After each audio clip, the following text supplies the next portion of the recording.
I won't speak too fast for the translators, and I would like to thank the organizers of this conference for the opportunity to speak to you about, and here the topic I've been given is how to finance the state. Well, in fact, I would say that the current welfare state cannot be financed. That's the short answer. And I was pleased to see in the Financial Times of yesterday that Herman Van Rompuy, the EU's very well-known president, you all know him, I'm sure, puts it this way. He says, "The crisis has revealed our weaknesses. Our structural growth rate is too low to create new jobs and to sustain our social systems." I couldn't have put it better myself. In other words, you can finance a state, all right, but you cannot finance the welfare state. It's too big. And it's been too big for a long time. Most Western European countries, I think as Dan Mitchell was saying earlier on, have a total expenditure well over a third of GDP, well over 30%. Some of them hitting 60%. And this is simply impossible to finance in a democracy. Free people do not take kindly to the state taking half their income, or even a third of their incomes, quite a lot. They work hard for it, they earn their money, they don't want to see it disappear like this out of their pockets. And so the only way that the welfare state has managed to survive these last 40, 50 years is to gradually go into debt. Because politicians want to provide the welfare state. Everybody loves the utopia of a welfare state which looks after education and health, old age, housing, I don't know what else, holidays even. But nobody really thinks hard about how to pay for all these wonderful things. And so the welfare state is set up, of course, with enthusiastic voter support, but the taxpayers are not so enthusiastic about it. And public debt has been a problem ever since I started looking at this issue years and years ago. And remember that the Maastricht criteria come in and say a sustainable debt is what we must aim for. And that was defined as being a 3% deficit on an annualized basis, a primary deficit of 3% is allowable. And we are talking here not of an investment budget deficit. You're talking just primary current deficit of 3% is okay. Why is a primary deficit of 3% okay? Because Lord Keynes said that economic growth next year at 3% will cancel it out, and therefore your overall debt is sustainable. Sustainable debt. We have sustainable economic development, but we also have the concept of sustainable debt. Well, you'll have noticed that this depends very much on having economic growth come in at 3%. Otherwise you're in deep trouble, and we are in deep trouble. So let me just say, the current welfare state cannot be financed in a free society. You could, of course, go out and grab 50 or 60% out of everybody's pocket. But that's not a free society. Free society is where people, I wouldn't say, yes, voluntarily, they vote for the program and they pay their taxes. That's not the deal. We vote for the program, but we don't want to pay the taxes. There's a lot of what's known as fiscal illusion in this whole disaster. Let me move on to the other thing, that the current idea of dealing with the problem is to make the rich pay. And we all know that today the rich people are the bankers, the wicked bankers that have caused all this problem. And so we will tax the rich. But I just have to warn you that, first of all, they're very few in number. And therefore, you don't get much money out of taxing the rich heavily. There's not much cash in that. If you want to finance a big welfare state, you need to tax the common man. You need to tax everybody quite a lot. And you can do this in all sorts of ways in which he doesn't notice, so that you can carry on for some time. But in the end, people wake up to the fact that they're paying an awful lot.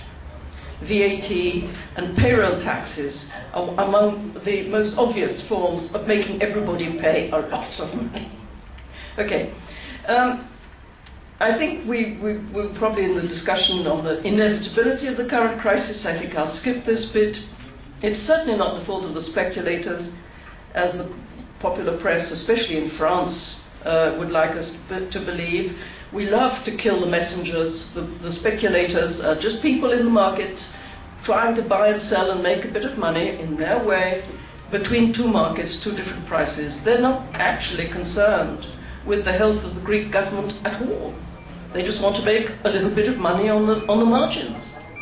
Anyway, it's not their fault. They start moving, markets start to move when they see an opportunity, and the governments, bad governments, have provided enormous opportunities for people to make a lot of money in the current crisis. Okay, we're not going to continue on this too far, but let me quickly say, and I don't know if I can ask the people in charge of the computer if they can get a chart up. I've got a couple of charts which show how serious the problem is, and if you can get those up, that would be nice, but otherwise I could just carry on. We need a swing in public finance of between 10 and 20% of GDP. That's almost, that's a lot. That's 1/5 of our total wealth creation needs to be swung. At present, the average level of current primary deficit in our countries, Western European countries, is between 10 and 15% of GDP. This is enormous, especially as there's no economic growth behind it. Okay? Now, in order to reduce the public debt, which is already hitting in many countries 100%, in order to reduce this back down, you would need to generate a surplus. So instead of running a 15% deficit, we need to run a 5% surplus in many countries. That, if you take the -15 and the +5, that means a swing of 20%. Just tell these people, this is about a 40% cut in public expenditure, given that government accounts for 50% of GDP. This is the kind of reality that our governments are facing at the present time. I don't think that anybody wants to face this, and so let me just quickly remind you of the various ways in which a government which is up against the wall and can't actually find the cash to pay the bills that come in, what can it do? Cut government expenditure, raise taxes, hope for a revival of growth, restructure its debt, which is known as default, it's default in another word, or inflation. And if I run backwards through this list, I think inflation is the most clearly easy way out. Then default will come next. We will restructure the debt like Argentina.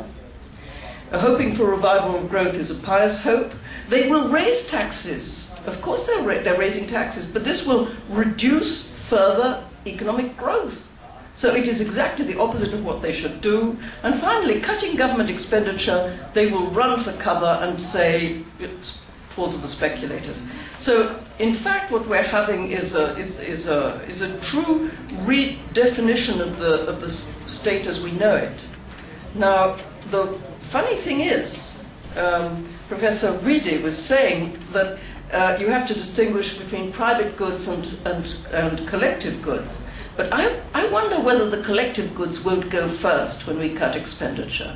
Anything rather than cut the welfare state. We'll cut the army, we'll cut the police, we'll reduce the judiciary, we'll do anything we can, anything before cutting welfare benefits. Still, some kind of cuts have to be done somewhere, and they're of the order of 40% of the current expenditure of government. Now, let me quickly move, if Barbara will let me, and you, sir, in charge, financing the smaller state. This is entirely possible. Financing a smaller state, which is devoted to providing collective goods, which I just mentioned, is entirely possible. It shouldn't take more than between 10 and 15% of wealth, and 10 or 15% flat tax is something that people would be perfectly willing to pay for these collective goods. So this is not a problem. Let me quickly say that you need a flat tax and not a progressive tax, because progressive tax which is that tax which rises as people's incomes rise. And most of our West European countries don't have, as you have in this country, a flat tax. We have steeply progressive rates of taxation, which start at 15, 18%, and then rise to 40%, sometimes 50%, depending quite quickly, depending on how much money you earn. So the more you earn, the higher the rate of tax. Well, this is pernicious. Of course, it's part of socialist thinking that the rich should pay more. And if we have time, we could go back to this notion of the rich should pay more, because perhaps they should pay more for collective goods. After all, they can pay more, so why shouldn't they pay more? However, there's a downside, and that is that if you heavily tax the higher earning end of the population, you discourage them from becoming active entrepreneurs and socially useful people. In a market system, what you earn is reflected. It reflects your social usefulness to the others. I know this is a shocking thing to say, but people who invent something useful and interesting or innovative, they earn quite a lot of money as a result. Well, that's because they've been useful to people. And so their income, their high income, is a reflection of their usefulness to society. Well, if you take that income away, then they will stop, or at least strongly reduce, their efforts to be useful to the rest of us, to society. And you need, for an economy, a constant supply of entrepreneurs and innovators, just to keep things going the way we like, constant sort of technical improvements and progress of every kind. The second pernicious notion about a problem with progressive tax is that it encourages the growth of government. It's been part of the story. If you have a system of taxation where people with low incomes pay very little and people with high incomes pay a lot, then the people with low incomes, who are by definition going to be much greater in number than the people with the higher tax brackets, they're going to constantly be voting for an expansion of government programs. Because as they see it, they don't pay for them. They are acting rationally. And so they vote for a permanent expansion of government. And that's what we've had. Now, the flat tax does away with this, because the flat tax says everybody pays their contribution. Even people of modest means will pay their bit, between 10 and 15%. So they will think before adding extra government schemes, which will cost them extra money, and increase their tax from 15% to 18%. It should make people think. And that would be one of the breaks, a useful break on the growth of government. And finally, progressive taxation, it seems to me, though I speak only as a humble economist, is incompatible with the rule of law, because the rule of law says that everybody should be treated in the same way before the law. And here we have laws, tax laws, which says the rich should be treated differently from the poor. Okay, all laws have to make distinctions, categorical distinctions between people. That's normal. But when they get down to that level of detail, it seems to me they become an abuse of the freedom of a government to distinguish and make categories. And it is it's just a violation of the rule that everybody should be submitted to the same law, and that a rule should only be adopted if everyone concerned is willing to abide by the rule. So ask the poor people if they're willing to abide by a rule of 60% tax or 50% level of tax. They're not. They would not be willing. So therefore, it is a rule that's incompatible with the rule of law. It seems to me, but then that's more for the lawyers. Finally, let me quickly say that corporate tax needs to be looked at. I think that many countries in Central and Eastern Europe have got it right. They have a flat tax on personal income and a zero tax on corporate income. And the reason is very simple, that corporations are not really people. They don't vote. They don't really exist. It's a legal fiction. But it's an interesting legal fiction which allows people to develop the division of labor within a group for a common objective. That's all a corporation is. And if it's successful, the market will allow it with its income to pay the people to pay the suppliers, to pay the banks, to pay the people that have helped to make the corporation run. That the success of the corporation emerges in its ability to pay its debts. And if there's a little bit of profit at the end of the day, well, that goes to the shareholders, the long-suffering shareholders. You will see through this very brief explanation that the corporation actually doesn't keep its money.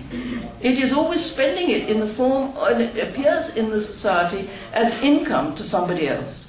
And that's where that income should be taxed, at this low flat rate. It's once it's outside the corporation. And why do I say this? Because the corporation is the thing,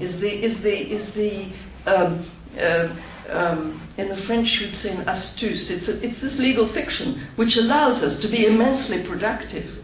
Much more productive than if we were each of us acting individually on a market basis, as Ronald Coase explained. It allows us to reduce transaction costs and become very efficient. Why do we tax this efficient thing? We need to, on the contrary, it needs to be released from taxation, and it needs to be indeed promoted in every way, because it's the one thing that creates the wealth in society. I know that we can get by on the informal economy and people acting individually and painting their own sitting room when they want to, or repairing a leak in the bathtub, but it's not efficient. And so if we want to have wealth and an improvement in just our everyday life, we need to encourage the corporation rather than tax it to death and make it disappear or fly overseas to China where it's treated much better. Anyway, so all I could say is that the final thing that I would suggest is to introduce a form of fiscal decentralization. I come from Switzerland, and Switzerland, although not perfect by any means, does have a government which is no bigger than 35% of GDP. And this is partly because it's run in a very decentralized way, but also because it gives the citizens the right to referenda. In other words, the citizens can launch a referendum on any issue they like, including taxation.